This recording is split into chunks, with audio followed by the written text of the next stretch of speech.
குட்டீஸ் கலாட்டா கற்றல் உலகம் ஸ்டோரி டைம். ஒரு அழகான கிராமம். அந்த கிராமத்துல மக்கள் எல்லாம் ரொம்ப பரபரப்பா பேசிக்கிட்டு இருந்தாங்க. ஏய் ரங்கா, கேள்விப்பட்டியா? பொன்னம்மா பாட்டியோட வடக்கடை புதுசா திறந்துருக்காங்களாமா. ரொம்ப நல்லா இருக்குன்னு பேசிக்கிட்டு இருந்தாங்க. ஆமா ராமா, நான் கூட கேள்விப்பட்டேன்.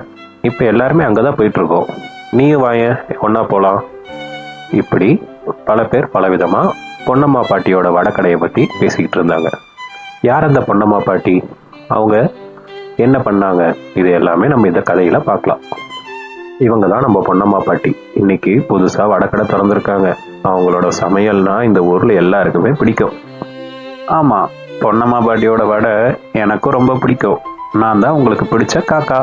நீங்க என்ன அங்கங்க பார்க்கலாம். எனக்கு பொன்னம்மா பாட்டியோட வடைன்னா ரொம்ப ரொம்ப பிடிக்கும். அப்பப்ப பொன்னம்மா பாட்டி பார்க்காதப்ப ஒரு வடையை எடுத்துட்டு நான் போய் சாப்பிட போயிடுவேன். அடடா, இந்த காக்கா தினம் இந்த பாட்டி கிட்ட ஒரு வடைய சுடுது. நான் தான் உங்க நரி. இந்த காக்கா கிட்ட இருந்து அந்த வடைய நான் எப்படி சுடுறேன்னு நீங்க பாருங்க. காக்கா அந்த வடைய எடுத்துட்டு போறதும் பொன்னம்மா பாட்டி அதை கவனிச்சு ரொம்ப வருத்தப்படுறதும் அடிக்கடி நடந்துகிட்டே இருந்துச்சு. இதை எல்லாத்தையும் ஒரு தந்திரமான நரி பார்த்துக்கிட்டே இருந்துச்சு. அன்னைக்கு அதே போல ஒரு நாள் காக்கா மறுபடியும் வடைய எடுத்துட்டு போயிருச்சு. பாட்டி ரொம்ப திட்டினாங்க. அதை விரட்டியும் விட்டாங்க. அது தூரமா இருந்த ஒரு மரத்துல போய் உக்காந்துருச்சு. வழக்கம் போல அந்த பாட்டியை ஏமாத்திட்டு இந்த காக்கா வடையை எடுத்துட்டு வந்துருச்சு போல.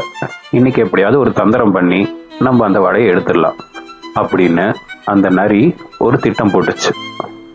தந்திரமான அந்த நரி காக்கா கிட்ட, ஏய் காக்கா, நீ ரொம்ப பார்க்க அழகா இருக்க.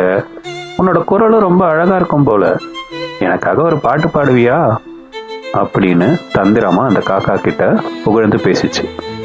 இப்படி நரியோட புகழ்ச்சிக்கு மயங்கின அந்த காக்கா பாட்டு பாட ஆரம்பிச்சது.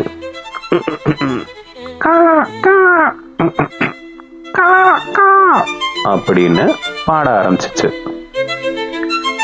பாட்டு பாடுற ஜோர்ல இருந்த காக்கா வாயில இருந்த வடை கீழே விழுந்ததை கவனிக்கல. ஆனா அதையே குறியா இருந்த நரி லாவகமா அதை பிடிச்சிருச்சு. நரியோட தந்திரம் பழிச்சிடுச்சு.